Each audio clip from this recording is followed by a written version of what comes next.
Welcome to Power Mondays. Blue Mondays are a thing of the past. Your Mondays will never be the same again. We enter our weeks with energy. This is Empowerment Podcast. We are here to empower you, to inspire you, and to equip you. You are chilling with Nompilo Gumede, the Powerhouse. Enjoy the show.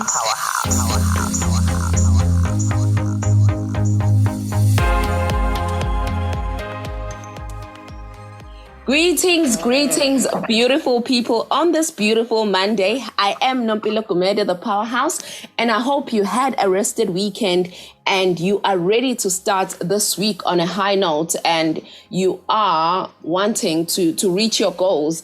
Thank you so much for always tuning in to the Empowerment Podcast. Remember, we come to you Monday to Sunday, 7 days of the week, and you are tuned into Power Monday. If this is your first time tuned in, please subscribe to Empowerment Podcast and follow us and share with your people. You know, we need good news in this world because sometimes there can be such a bad news. Today, I'm just so excited to bring you such an exciting lady. Her name is Gugu Precious Njilo. You're going to hear for yourself. Don't forget to give us feedback on our WhatsApp number, which is 065 615 6641.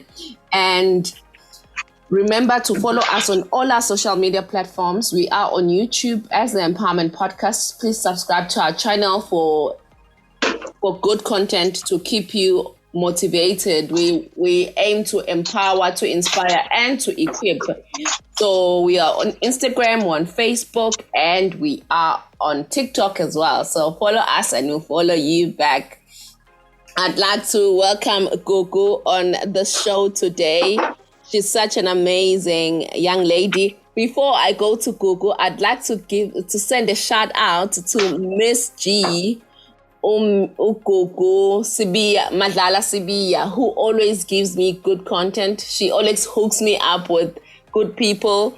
I remember she gave me Dr. Makatini, who's in Cape Town, and I've interviewed, she's connected me with these people and with a whole lot of good people. If you hear good content, Miss G, thank you so much for always tuning into Power Monday, and thanks for giving me people with good content. And our guest today was actually a hookup from Miss G. So if you know anyone that I can interview on a Power Monday show that is doing amazing things, just let me know. I will contact that person and give you great content. So Gugu, welcome to the show. Welcome to Power Monday. Hi, Sisi. Unjani? I am good. And you, Sisi? Ndiyaphila. Thanks for having me on your show. Gugu, welcome to the show. I hope you also had a refreshing weekend with your family and friends and you're ready for Power Monday. How are you doing, Gugu? Good evening, Sis Nompilo. Thank you for having me on your show. I'm good. I'm doing great. Thank you. Thank you so much for availing yourself to inspire us on the show. Your story is so powerful, and I'm just so excited that I get to speak to you today. When Miss G gave me your name, I just briefly went on Google to research, and I was just so blown away. You were on UKZN Daba online.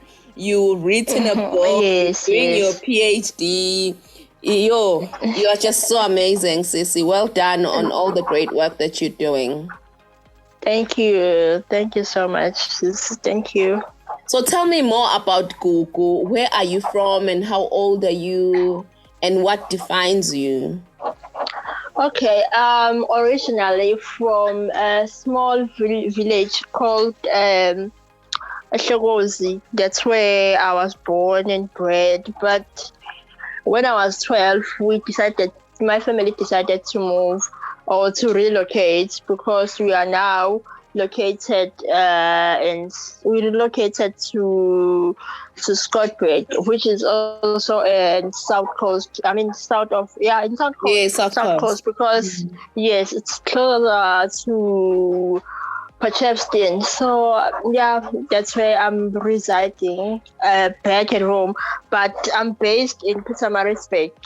because of my job and my studies since I'm doing my PhD. So I'm based in Pietermaritzburg. So yeah, I'm 30 years. I'm 30 years. I'll be turning 31 soon. Yeah, I'm getting old. I'll be turning 31 soon. Wow, Gugu. You are so young, yet you are doing such amazing things. Gugu, tell me. I'm old. No, you are still youth. You're only older if you turn 35, then you're no longer youth. So, Gugu, were you born disabled, or is it something that happened when you were growing up?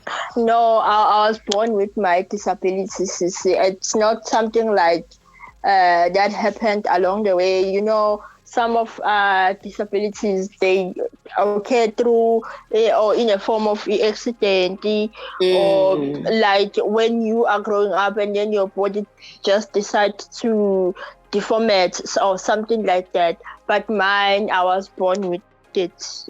So I grew up knowing this kind of life, used to this kind of life, you know. Up to now, I'm used to this kind of life. Yes. I'm so blown away by your positive attitude, Gugu. Like you don't sound like someone who's got problems. And when I was reading your story, one of the articles that I read mentioned that your mom used to carry you on her back when you were going to school. Yes. Tell us more about the challenges of growing up with a disability. What happened? What have you experienced because of this? Yeah, I don't know where to start. It's a lot. You know that each and every day has a challenge. It's more especially if you are going to a frame from your daily routine. But besides that, you must know that if you have a disability, each and every day comes with a challenge. No matter how minor it is or how small it is, that challenge might be. But the fact is, you might not notice, but at the end of the day, it's a challenge. Let's say I wanna reach out to the cupboard, I wanna take a glass and drink water. For a fact that I can't reach there, that's a challenge on its own, because I have to wait for someone who's gonna come and ask him or her to take a glass from me so that I can drink water. I grew up, I was born with my disability, and then during those years, I think I was 5. My mom went to a special school. It's here in Janga, in Hammersmith. She went there because she was trying to get a space for me. And they were like, okay, we're going to do the interview. We did the interview. I passed the interview. And then the principal was like, no, please come back later, maybe when you are 9 years old. How? Okay. But my mom didn't get a proper reason as to why. Okay, we only went back when I was 9. Yeah. When we got there, the principal was like, no, maybe I made a mistake. We can't take you. You know, the learners here, the learners here, they don't have the mind that is like yours. Like, I didn't even, and okay, when my mom was telling me that when I was growing up, I didn't even understand what that's supposed to mean. Like, I didn't understand. But then, you know, back in the days, things were not as they are now. You couldn't question a lot of things, and there were no places to go for assistance, you know. So we went back home. I stayed at home for another 3 years. And then when I was 12, that was 2003, I went to this public school, which was a primary school. So my granny used to carry me to school, like every day. She will stay there at school while I'm still in class. She will sell fruits, chips, sweets, and so forth to the learners. And the school was closer to the clinic. In fact, it was next to the clinic. So for her, it was a good, another form of making money for her, because people who came to the clinic, they will buy the fruits while they were still waiting for assistance in the clinic. So we did that for like a year. Yeah. Fortunately, I passed my grade 3 because I didn't do grade, what do you call it? Grade 1 and grade 2. And grade R. I didn't do all those. Yeah, I didn't do all those classes. So they just promoted you? So I did my grade 3. Yes. I did my grade 3 back in the days. It was 2003. Yeah, and then I passed, luckily. And then I went to a boarding. So can you imagine? Because my granny had to carry, it's me and these cardboards that she puts on. She puts in her fruits, the chips, and everything. Obviously, she has to ask someone who's gonna, let's say in a bus stop, who's gonna put the cardboard inside the bus, and she has to put me inside the bus, and the bus cannot stand for 15 or 20 minutes waiting for her to finish taking all those cardboards and me. Yes. So that's alone. So now you see what I'm talking about when I say that each and every day is a challenge. But I maneuver around because life has to go on, So I finished my grade 3. Then I went to a boarding school, which is also in South Coast. It's having a special school. It was a multi-racial special school. I went there. I did my grade 4, my grade 5, but the school was expensive. I must say, it was expensive. My mom was not working at that time. My granny was only selling the fruits and the sweets in the streets. She was a street vendor, actually. So that's the only income that we had back in the days. Sure. So I couldn't afford that school. So I had to go back to a public and normal school. So in 2006, I went back to the school, Shonkweni Primary School. I went there. I had the manual wheelchair that I was using, and my cousin who was staying at home with us back then, we go together to school, and then we did that for a year as well up until I finished my grade 6. And then when I was doing grade 7, she had to go to a high school while I was left behind in primary. So I relied more especially on the neighbors, the learners who were my neighbors back at home, because when they pass in the morning, they would pass by my house and then take me to school, and then the following day up until I finished my grade 7. So can you imagine, if it's raining, you have to have someone who's gonna carry my bag and carry this one's bag who is pushing me. So that's alone, it's a challenge, you see. But yeah, we are here now. We are here now. I know it's a lot. It's a lot. We're here now.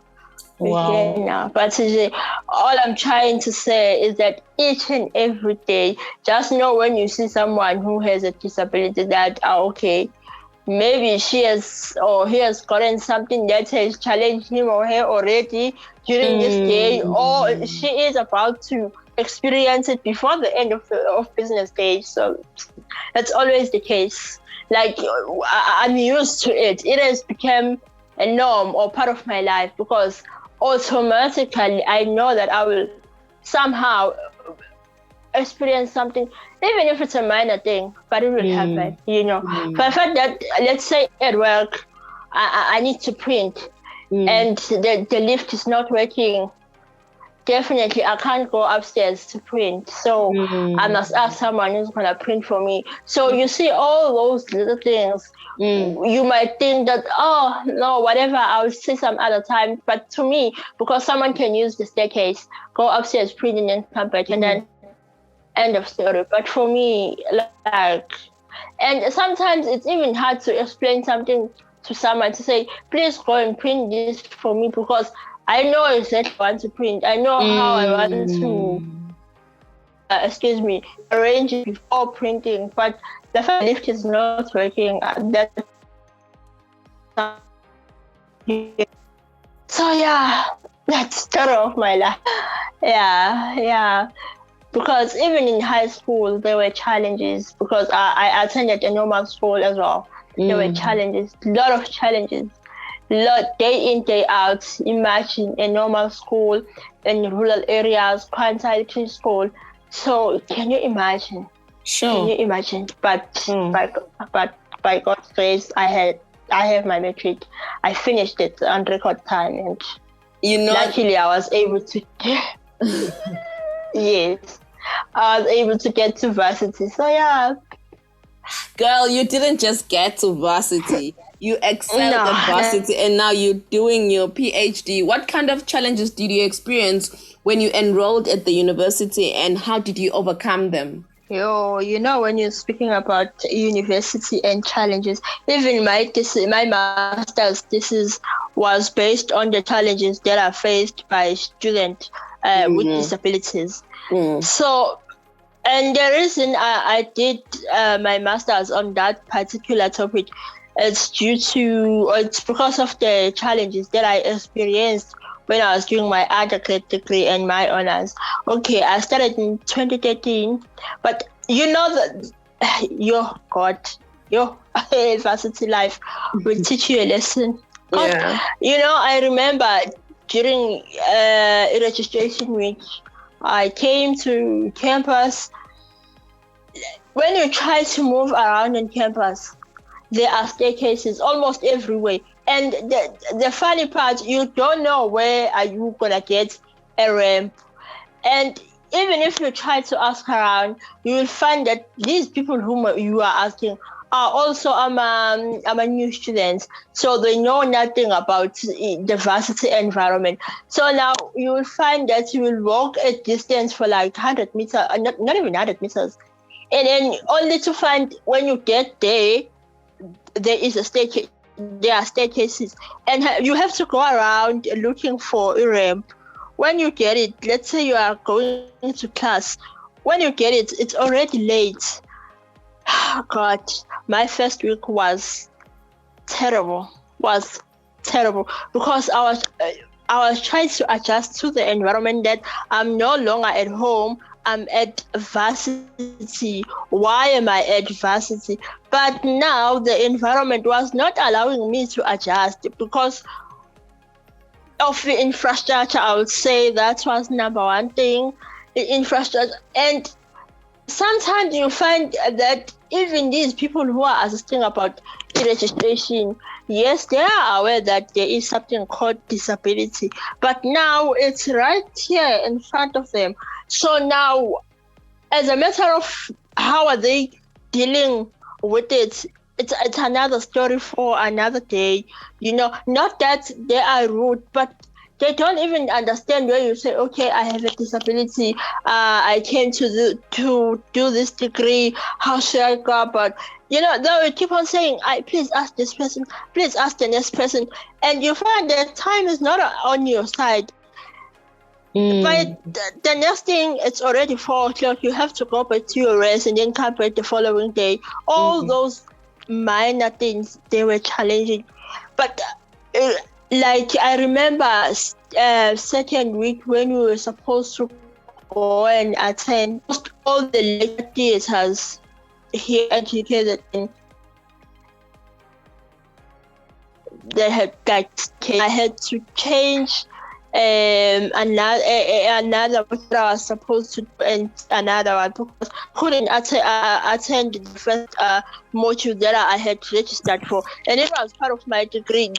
Luckily, my degree was a structured degree. The very first degree was a structured degree, but you were able to choose other majors as well or other electives, so to say.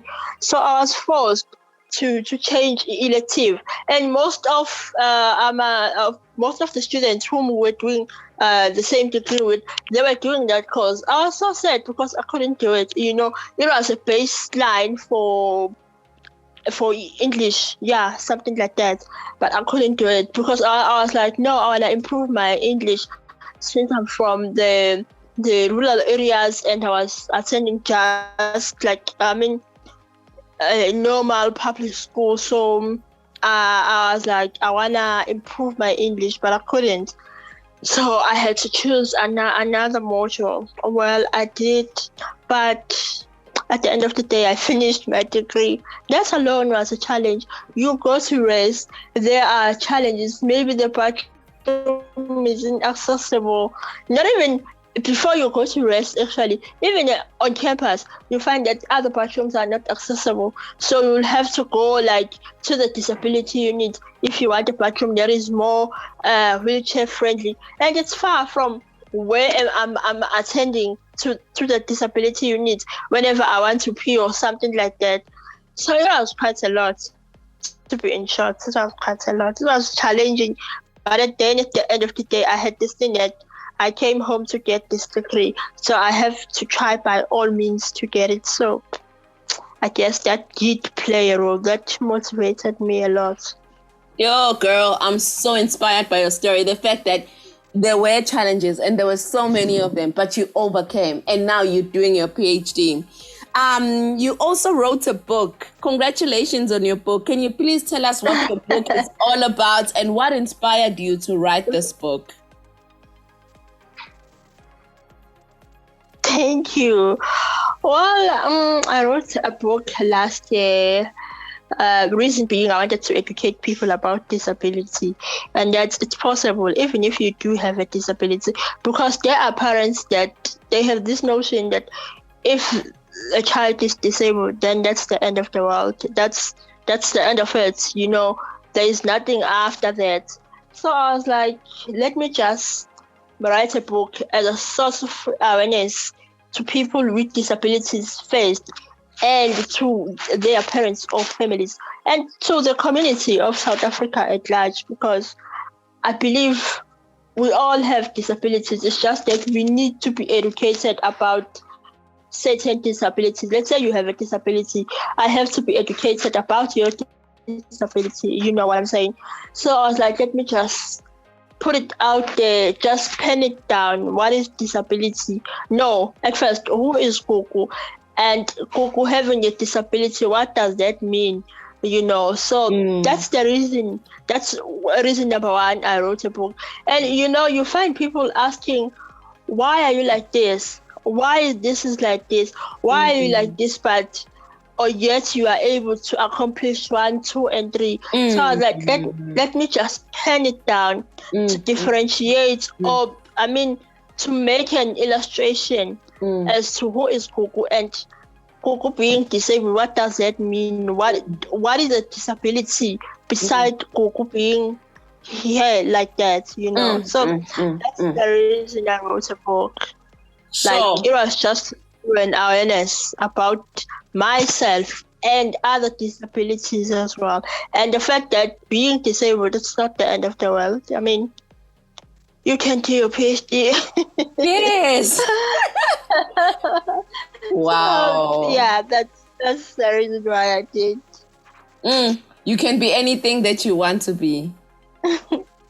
Sky is still the limit. Gugu, how long did it take you to write the book? I was saying the sky is the limit. Oh, definitely it is. How long did it take you to write the book? It took me about 4 months. Oh, okay. 4 months. 4 months. What's the title of your book? Reason being it took so long. It's called Agulahlobele Gongakufelwa. Oh, is it written in isiZulu? It's titled and yes, it's written in isiZulu. Oh, okay. Congratulations on your book. How can people get hold of your book? Where can we buy it? Thank you. Oh, well, at the moment, I'm still working on a process to get it into the shops, but because of the unrest and everything, things were a bit delayed. So, but I'm still working on it. At the moment, they can contact me on 071 293 1936. Or they can also email me to Gugu Njilo 293@gmail.com. Oh, okay. Are you available on social media, Facebook, Instagram? Yes, I'm on Instagram and Facebook as well. I'm Gugu Precious Njilo on Facebook, and I'm also Gugu Precious Njilo on Instagram. Oh, okay.